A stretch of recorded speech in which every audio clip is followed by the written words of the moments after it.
And welcome back to Hannity's America. Author and journalist Christopher Hitchens is no stranger to controversy. In this week's Hot Seat, I go head-to-head with him over his brand new book, God is Not Great. You describe yourself as a devout anti-theist, and you're an atheist. Explain. Okay, well, an atheist is someone who doesn't believe that there is a God, or at least says that there's no evidence to believe that there is. But such a person might very well say he wished it was true. In fact, I know some atheists who do say, well, I wish I could believe it, I just can't. There's not enough evidence for it. All the evidence is the other way. I see that. I say I'm an anti-theist because I think it would be rather awful if it was true. If there was a permanent, total, round-the-clock, divine supervision and invigilation of everything you did, you would never have a waking or sleeping moment where you weren't being watched and controlled and supervised by some celestial entity from the moment of conception till, well, not even till your death, because it's only after death that the real fun begins, isn't it? It would be like living in North Korea. To be an atheist, you have to believe that it is possible, which I think is a far greater leap of faith. That's something that can be created out of nothing. When you look at the majesty and sophistication and the intricacy of the universe that we do know and comprehend, you have to believe that somehow that this energy could have existed on its own, and I do not believe that is. That, to me, is a leap of faith. You give me the awful impression, I hate to have to say it, of someone who hasn't read any of the arguments against your position ever. I've read all the arguments. I don't see how you can be saying this. Look, you want your God to take responsibility for the huge number of collapsing stars and imploding galaxies and destroyed universes and failed solar systems that have left us in this tiny corner on the one planet in this petty solar system that can support life some of the time on some of its surface. And you want a creator who's filled this earth with species since life began, 99% of which are now extinct already. And this is some design, isn't it? Well, but you got it. But you didn't say that. You said you were a believer. You didn't say you were a theist. I am a believer. I believe in a creator.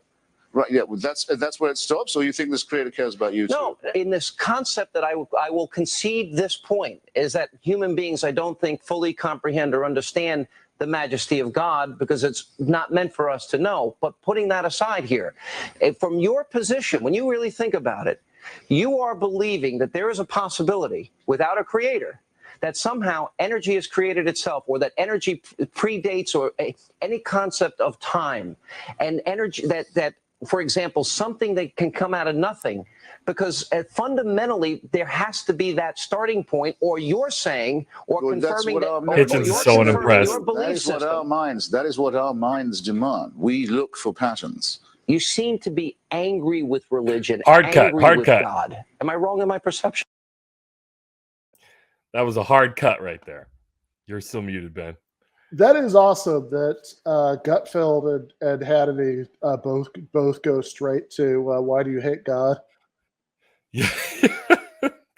It's just like, God, you seem to be angry at religion, like this is their one move. They can't even compare notes like within the same damn network, it's like, wait, geez, man. Yeah, I will also say, I will, in the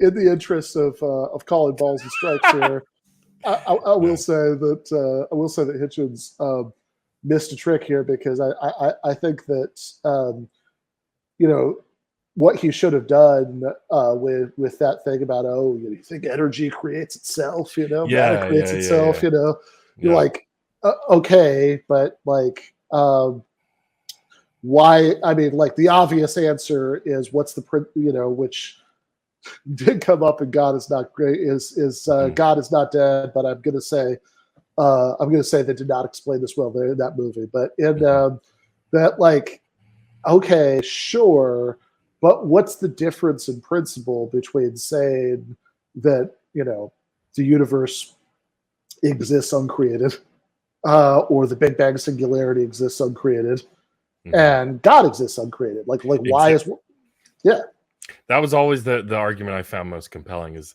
somebody, if somebody says to me, well, something had to create that creation. Okay, well then something had to create your God. No. Okay, I'm like, well, special pleading. I don't have time for that. So it's all right, Like I think what is it, the Babadook created Jesus or whatever, and nothing could create a Babadook it could be what's the famous turtles all the way down. Well, in God is not dead. God's not dead. The way that Maureen Todd handled it was to say that well, that question, what created God, only makes sense if you imagine God that's been created. And it's like, well, I mean, that doesn't answer anything. Like, we can play that game. I mean, like, what created the universe is only a question if you imagine a universe that's been created. I mean, what's the what's the disanalogy here? That's totally circular. Man. It's ridiculously circular. And all right, I'll stop complaining about God's not dead, but I will. It weighs heavy on this. Yeah, anybody who's watching this when we clip just this part later and has no idea what I'm talking about. I was on Joe's podcast. We talked about that movie, God's Not Dead. But, but like, the whole point is, they were sort of treating the fact that the question like cuts both ways as if that, like that were a win for them. But it's like, no, the whole point is that it cuts both ways. So, this isn't an argument for the existence of God, right? Yes. Like there's nothing about considering this that, makes it more likely that God exists than not. So anyway. Exactly. Yeah. Let's keep it going. Not with God, obviously, that would be absurd. But yes, I mean, my book expresses, I would rather say contempt and hostility to this constant religious intimidation and clerical bullying to which we're being subjected. My book is part of an attempt to arrange and organize a pushback against this, whether it's the parties of God destroying Iraqi civil society, or bigots in America trying to have pseudoscience taught in our schools, or a pope who says that AIDS may be bad, but limbo, by the way, may have been a mistake, but let's talk about hell. And anyway, AIDS isn't as bad as condoms. We had enough of people who think, like you, that they know what God wants and that they've got God on their side. Well, I hope you're not comparing. They can tell us to do it. They can tell us. Well, they can tell us what to do or what to think in this way. I don't care. Yes, I am very. There is hostility here, but I will tell you this: you are right, and I agree with actually many of the observations you made about how religion has been perverted and how it is being used for destruction and how it has been unproductive. It is innately irrational. Well, I disagree with that. That's a certain intellectual snobbiness, perhaps, on your part. But let me just say this: but religion that could well be right. Religion also has provided food and water and medicine and supplies and housing, and there has been, in the name of religion, much good that has been done, both in this country and around the world. But if you reduce religion to social work, well, so does USAID do all that. Actually, a secular organization, actually rather more convincingly. Most of the great philanthropists of the United States have been atheists. It doesn't prove that atheism is correct. There is a God. He had so little time left in his segment. That's all he could throw in at the end was, "There's a God. There totally is, everybody." Yeah. Jesus, that's incredible. I do enjoy the utility. I mean, that at least like you had somebody who got to get on Fox News and draw a line between, extremism in the Middle East to, people, right. People in the classroom here, bigots in our classrooms and all that stuff. And Hannity didn't like that. He didn't like that. No, he didn't. I mean, like, on the one hand, like, I'm not crazy about an aspect of what Hitchens is doing there, because I think that I think that part of his move is to blame the disastrous aftermath of the invasion he supported on like religion, right? As like a general phenomenon. All this religion here, it was all the religion over here that was the problem. Yeah, exactly. But on the other hand, I mean, look, he's not wrong to say that if you're if you find, I mean, the actions themselves objectionable, and people doing it in the name of God objectionable, etc. That there is some kind of line to be drawn between that and American fundamentalists who aren't doing anything as bad as that, but like are doing a lot of objectionable things in the name of of religion, especially back then. I mean, this is the era when the kind of last stand of the attempt to teach creationism in schools was going on. Yeah, intelligent design. Yeah, with the crusade to stop gay people from like getting married and living and living like monogamous lives and having families and getting to visit each other in the hospital and other such threats to civilization was going on. Yeah, and Hitchens would share airtime with like imperialist simps like what's his name, the guy who argued he gay British man who argued for his the right to marry, and it was like cited. I can't. Andrew Sullivan. Yes, thank you. Yeah. And like but Andrew Sullivan was like, "Can I please have my rights? But yes, we should totally invade Iraq and bomb Palestinians. But please, can we have our rights?" That was like the frame at the time, and it's interesting to see this because on Fox, like Hitchens would serve this dual purpose. He was a double-edged sword for them, right? Where he could come in and be the super smart sounding British guy who will tell you why the war in Iraq is justified and why Bush is doing the right thing. But then he could also be the snooty, smug, as Hannity called him, British guy who is, shitting on these good God-fearing people, these damn elitist intellectuals, Marxists. Yeah. That's when he was a Marxist again, Yeah, totally. That is a really good point. I will say with Sullivan, it is funny because even though Hitchens and Sullivan would agree on both Iraq and gay rights, there is a clip that you can find on C-SPAN. There was actually a TMBS segment about this a few years ago, where Sullivan and Hitchens are on C-SPAN together, and it's like 2002. They're both promoting the upcoming war in Iraq. But there's this caller. It's like it's some kind of Asian accent. I'm not sure, but the caller says, "Well, I hear what you're saying. That Saddam Hussein has violated all these UN resolutions, but hasn't Israel violated a bunch of UN resolutions?" And I remember that one. Yeah, doesn't there seem to be a bit of a double standard here? And there is this really interesting thing that happens because Hitchens, 2002 Hitchens is like, "Yeah, you're totally right. We should." We should get Israel to stop violating all, like all these UN resolutions. That totally is undermining American credibility. And of course, since he's already, gone the direction he's gone, I mean, ultimately his argument is like it, undermines our credibility while we're, promoting the liberation of Iraq, but it is still interesting. He says it, and then Sullivan does not like that one bit. Into a lather. He goes into a lather just like about. How dare you? I think he. Drew mentioned one of his favorite Hitchslaps is in the video we just watched, where he goes, "You give me the. I hate to have to say it, but you give me the feeling of someone who's never read any of the arguments against your position ever." He says something to that. I remember you and Michael laughing about it, where he was trying to say in some way Hamas has a right to resist because they're under occupation. And then, Sullivan just is beside himself. And he says something like, "Well, I was trying to make I was trying to make them more than, I was trying to go past the obvious point, Andrew, like almost like try to keep up." That one was pretty good. I can't remember fully. Yeah, right.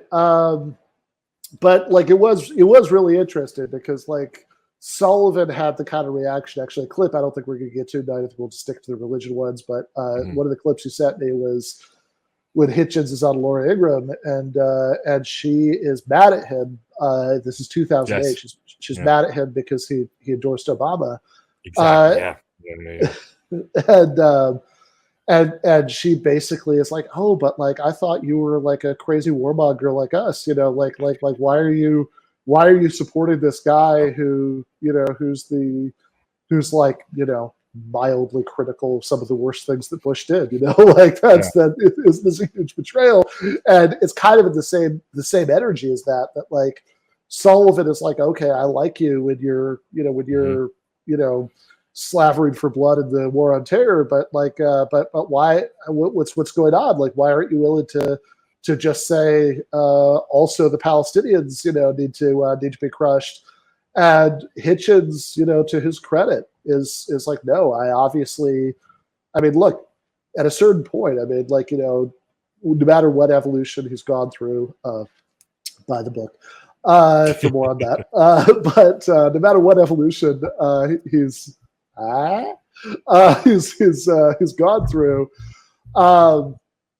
he just knows too much about the world and he's still too intellectually honest to like let that slide. He's like, no, come on.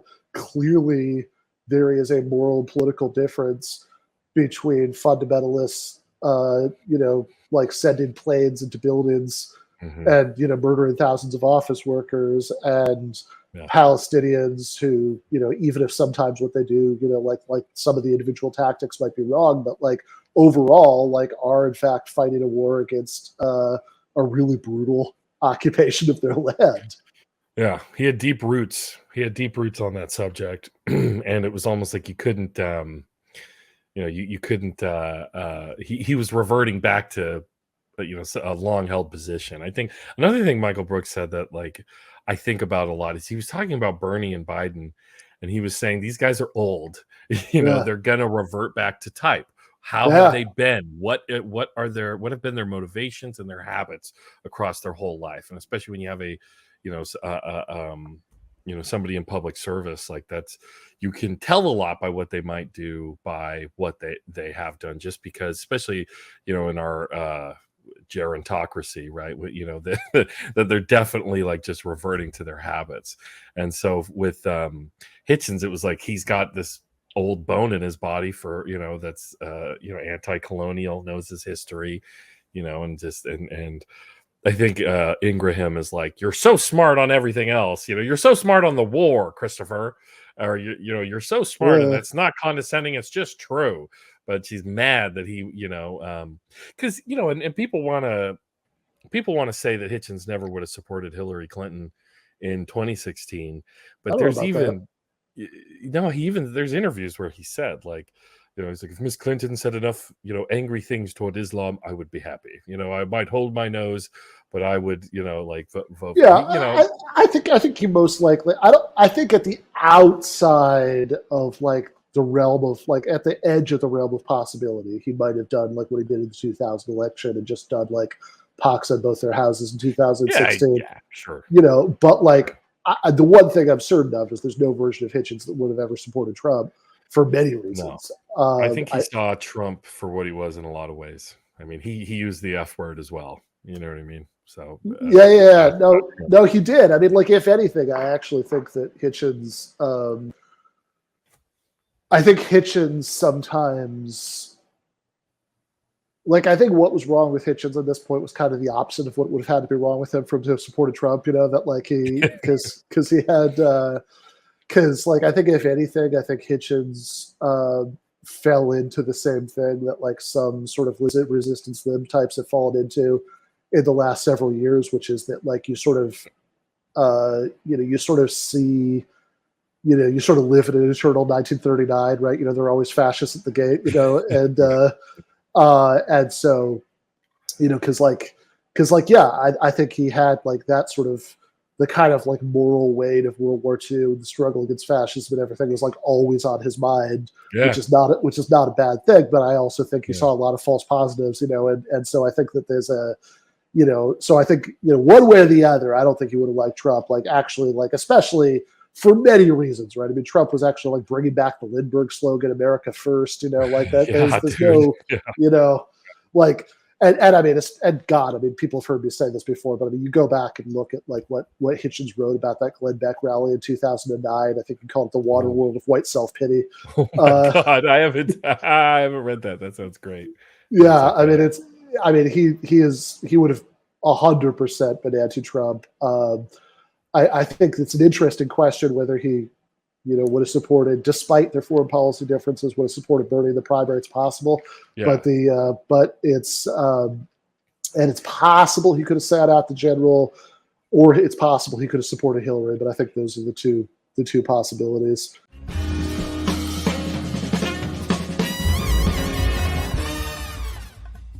You have been watching free public content from Give Them an Argument. To access every single episode of the show, the main show on Monday nights, all of the streams, all of the debate breakdowns, all of the patron-exclusive post-games on Monday nights, all of the patron-exclusive bonus episodes every week, and much, much more, go to patreon.com/Ben Burgis. I cannot resist ending this with, don't be foolish.